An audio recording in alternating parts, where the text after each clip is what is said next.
Hi hello ನಮಸ್ಕಾರ welcome back. ನಾನು ನಿಮ್ಮ ದಿವ್ಯ makeup artist from Shivamogga.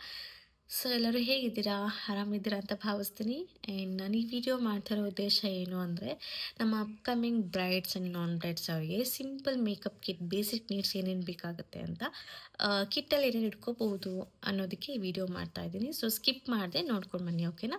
So ನಾನು ಒಂದಿಷ್ಟಲ್ಲಿ ನೋಟ್ ಡೌನ್ ಮಾಡ್ಕೊಂಡಿದ್ದೀನಿ ಏನೇನು ಬೇಕಾಗ್ಬೋದು ಅಂತ. ಸೊ ಅದ್ರ ಪ್ರಕಾರ ನಾನು ಹೇಳ್ತಾ ಹೋಗ್ತೀನಿ ಒನ್ ಬೈ ಒನ್.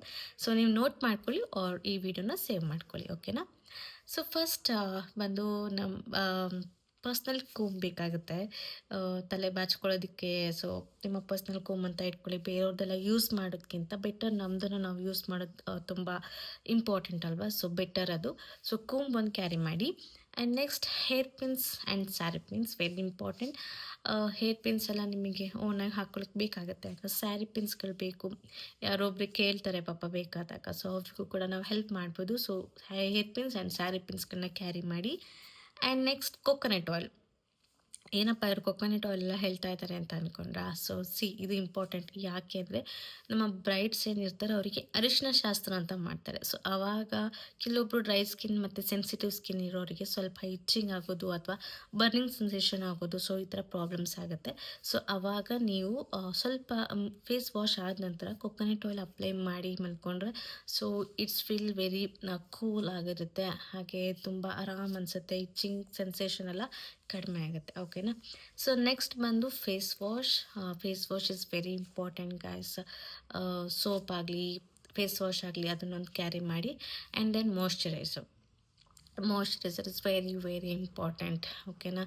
ನೀವು ಎಲ್ಲ ಮೇಕಪ್ಪಿಂದೆಲ್ಲ ರಿಮೂವ್ ಮಾಡಿದ ತಕ್ಷಣ ಮಾಯ್ಶ್ಚರೈಸರ್ನ ಅಪ್ಲೈ ಮಾಡೋದ್ರಿಂದ ನಿಮ್ಮ ಸ್ಕಿನ್ ಹೆಲ್ದಿ ಆಗಿರುತ್ತೆ. ಸೊ ಮಾಯ್ಶ್ಚರೈಸರನ್ನು ಕ್ಯಾರಿ ಮಾಡಿ. ಆ್ಯಂಡ್ ಪ್ರೈಮರ್, ನೀವು ಮೇಕಪ್ ಮಾಡುವಾಗ ಮಾಯ್ಶ್ಚರೈಸರ್ ಆದಮೇಲೆ ಪ್ರೈಮರ್ ಅಪ್ಲೈ ಮಾಡಿಕೊಂಡ್ರೆ ಒಳ್ಳೆಯದು. ನಿಮ್ಮ ಪೋರ್ಸ್ ಏನೇ ಇದ್ದರೂ ಕಾಣೋದಿಲ್ಲ ಮೇಕಪ್ ಮಾಡ್ಕೊಳ್ಳುವಾಗ. ಸೊ ಪ್ರೈಮರ್ ಒಂದು ಕ್ಯಾರಿ ಮಾಡಿ. ಆ್ಯಂಡ್ ದೆನ್ ಫೌಂಡೇಶನ್, ಪ್ರೈಮರ್ ಆದ ನೆಕ್ಸ್ಟ್ ಫೌಂಡೇಶನ್ ಕಾಂಪ್ಯಾಕ್ಟ್ಗಳನ್ನ ಇಟ್ಕೊಳ್ಳಿ. ಆ್ಯಂಡ್ ನಾರ್ಮಲ್ ಮಸ್ಕರ ಅಥವಾ ಕಾಜಲ್ ಆಗಿರ್ಬೋದು, ಸೊ ಇದನ್ನು ಕೂಡ ಕ್ಯಾರಿ ಮಾಡಿ. And then eyeliner and lipstick. ನಿಮಗೆ ಯಾವ ಶೇಡ್ ನಿಮಗೆ ಮ್ಯಾಚ್ ಆಗುತ್ತೆ, ನಿಮಗೆ ನಿಮ್ಮ ಫೇಸಿಗೆ ಯಾವ ಥರ ಚೆನ್ನಾಗಿ ಕಾಣುತ್ತೆ, ಡೈಲಿ ಯೂಸ್ ನೀವು ಯಾವ ಥರ ಮಾಡ್ತೀರೋ ಅದಕ್ಕೆ ಲಿಪ್ಸ್ಟಿಕ್ಗಳನ್ನ ಕ್ಯಾರಿ ಮಾಡಿ. And then most important perfume. ಸ್ವಲ್ಪ ನಾವು ಫ್ರೇಗ್ರೆನ್ಸ್ ಚೆನ್ನಾಗಿ ಬರಬೇಕಲ್ವ. ಸೊ ಹಾಗಾಗಿ ಪರ್ಫ್ಯೂಮ್ನ, ನಿಮ್ಮದು ಮಿನಿ ಪರ್ಫ್ಯೂಮ್ಗಳು ಸಿಗುತ್ತಲ್ವ, ಸೊ ಅದನ್ನು ಕೂಡ ನೀವು ಪರ್ಫ್ಯೂಮ್ನ ಕ್ಯಾರಿ ಮಾಡ್ಬೋದು. ಆ್ಯಂಡ್ ದೆನ್ ಇನ್ನೊಂದು ಏನಂದರೆ ಇಯರಿಂಗ್ ಬ್ಯಾಕ್ ಅಂತ ಹೇಳ್ತೀವಿ. ಸೊ ಇವಾಗ ನೀವು ಮದುವೆ ಟೈಮಲ್ಲಿ ಸೆಟ್ ಎಲ್ಲ ಹೇಳಿರ್ತೀರಲ್ವ, ಜ್ಯುವೆಲರಿ ಸೆಟ್ ಹೇಳಿರ್ತೀರ, ಆವಾಗ ಇಲ್ಲಿನೋ ಬ್ಯಾಗಿಂದು ಉದುರು ಹೋಗೋವಂಥ ಚಾನ್ಸಸ್ ಇರುತ್ತೆ. ಸೊ ಆವಾಗ ನೀವು ಎಕ್ಸ್ಟ್ರಾ ಒಂದು ಪೇರ್ ಕ್ಯಾರಿ ಮಾಡಿರಬೇಕು. ಇಯರಿಂಗ್ ಬ್ಯಾಗ್ ಅಂತ ಸಿಗುತ್ತೆ.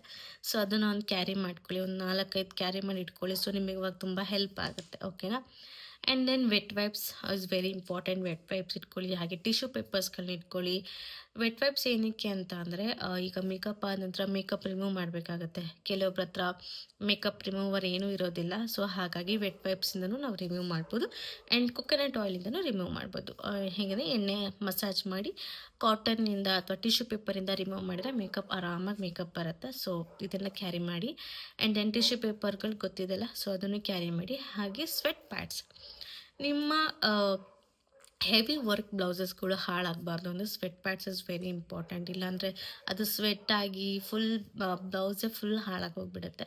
ಹಾಗಾಗಿ ಸ್ವೆಟ್ ಪ್ಯಾಡ್ಸ್ಗಳನ್ನ ಕ್ಯಾರಿ ಮಾಡಿ, ಅಥವಾ ಮನೆಯಿಂದನೇ ಬರ್ತಾ ಬ್ಲೌಸಸ್ಗೆಲ್ಲ ಸ್ವೆಟ್ ಪ್ಯಾಡ್ಸನ್ನ ಆ್ಯಡ್ ಮಾಡಿ ಬನ್ನಿ. ಸೊ ಇಟ್ಸ್ ವೆರಿ ಇಂಪಾರ್ಟೆಂಟ್ ಅಲ್ವಾ ಸ್ವೆಟ್ ಪ್ಯಾಡ್ಸ್, ಅದನ್ನು ಕ್ಯಾರಿ ಮಾಡಿ. ಆ್ಯಂಡ್ ಮೋಸ್ಟ್ ಇಂಪಾರ್ಟೆಂಟ್ ಟ್ಯಾಬ್ಲೆಟ್ಸ್, ಓಕೆನಾ. ನಾನು ತುಂಬ ಜನ ಬ್ರೈಡ್ಸ್ಗಳು ನೋಡಿದ್ದೀನಿ, ಪಾಪ ರಿಸೆಪ್ಷನ್ನಲ್ಲಿ ಎಲ್ಲ ನಿಂತ್ಕೊಂಡು ಫುಲ್ ಕಾಲು ನೋವು ಬಂದೋಗಿರುತ್ತೆ. ಮ್ಯಾಮ್ ಕಾಲು ನೋವುತ್ತಿದೆ ಅಂತಾರೆ, ತಲೆನೋವು ಅಂತಾರೆ ಪಾಪ. ಸೊ ಹಾಗಾಗಿ ಒಂದೆರಡು ಪೇನ್ ಕಿಲ್ಲರ್ಸ್ಗಳು ಇಟ್ಕೊಂಬನ್ನಿ. ತಲೆನೋವಿನ ಟ್ಯಾಬ್ಲೆಟ್ ಆಗಿರ್ಬೋದು, ಹಾಗೆ ಫೀವರ್, ಕೆಲವೊಬ್ರಿಗೆ ನಿದ್ದೆಗೆಟ್ಟು ಜ್ವರನೂ ಬರೋ ಚಾನ್ಸಸ್ ತುಂಬ ಇರ್ತವೆ. ಬ್ರೈಡ್ಸ್ ನೋಡಿಬಿಟ್ಟಿದ್ದೀವಿ ನಾವು. ಸೊ ಹಾಗಾಗಿ ಜ್ವರದ್ದಾಗಿರ್ಬೋದು, ಪೇನ್ ಕಿಲ್ಲರ್ಸ್ ಆಗಿರ್ಬೋದು. ಸೊ ಈ ಥರ ಒಂದಿಷ್ಟು ಪೇನ್ ಕಿಲ್ಲರ್ಸ್, ಮತ್ತಿನ್ನೇನಿರುತ್ತೆ, ಶೀತ, ಕೆಮ್ಮು, ಜ್ವರ ಈ ಥರ ಏನಾದರೂ ಇದ್ದರೆ ಪ್ರಿಕಾಷನರಿ ಒಂದು ಟ್ಯಾಬ್ಲೆಟ್ಸ್ಗಳನ್ನ ಇಟ್ಕೊಂಡು ಬರೋದು ತುಂಬ ಇಂಪಾರ್ಟೆಂಟ್ ಆಗುತ್ತೆ. ಸೊ ಇಷ್ಟ ಆಗಿತ್ತು ಇವತ್ತಿನ ವೀಡಿಯೋ. ಸೊ ಇದನ್ನೆಲ್ಲ ಯಾರಿಗೆ ಶೇರ್ ಮಾಡಬೇಕು ಅಂತ ಗೊತ್ತಲ್ಲ, ನಿಮ್ಮ ನೆಕ್ಸ್ಟ್ ಬ್ರೈಡ್ಸ್ ಯಾರಿದ್ದಾರೆ, ನಿಮ್ಮ ಫ್ರೆಂಡ್ಸ್ ಆಗಿರ್ಬೋದು, ನಿಮ್ಮ ಫ್ಯಾಮಿಲಿಯಲ್ಲಿ ಯಾರಾದರೂ ಬ್ರೈಡ್ಸ್ ಆಗಿರೋ ಅವರಿಗೂ ಕೂಡ ಈ ವಿಡಿಯೋ ಸೆಂಡ್ ಮಾಡಿ, ಅವ್ರಿಗೆ ತುಂಬ ಹೆಲ್ಪ್ ಆಗುತ್ತೆ. ಓಕೆನಾ? ಸೊ ಇಷ್ಟ ಆಗಿತ್ತು ಈ ವಿಡಿಯೋ. ಮತ್ತೆ ನೆಕ್ಸ್ಟ್ ಯಾವುದೇ ವಿಡಿಯೋ ಬೇಕನ್ನೋ ಕಮೆಂಟ್ ಮಾಡಿ ಗಾಯ್ಸ್. ನೀವು ಬರೀ ನೋಡಿದರೆ ಹೇಗೆ, ಕಮೆಂಟ್ ಮಾಡಿದರೆ ನಿಮಗೆ ನೆಕ್ಸ್ಟ್ ಯಾವ ವಿಡಿಯೋ ಬಗ್ಗೆ ನಿಮಗೆ ಮಾಹಿತಿ ಬೇಕು ಅಂತಂದರೆ ನಾನು ಆ ವಿಡಿಯೋನ ನಾನು ನಿಮಗೆ ಮಾಡಿ ಕಳಿಸ್ಬೋದು. ಓಕೆನಾ? ಸೊ ಇದಾಗಿತ್ತು ಇವತ್ತಿನ ಒಂದು ಪುಟ್ಟ ವಿಡಿಯೋ. ಸೊ ಇಷ್ಟ ಆದರೆ ಲೈಕ್ ಮಾಡಿ, ಕಮೆಂಟ್ ಮಾಡಿ, ಹಾಗೆ ಶೇರ್ ಮಾಡಿ. ಓಕೆನಾ? ಸೊ ಮತ್ತೆ ನೆಕ್ಸ್ಟ್ ವಿಡಿಯೋದಲ್ಲಿ ಸಿಗೋಣ. Until then take care, bye, love you all.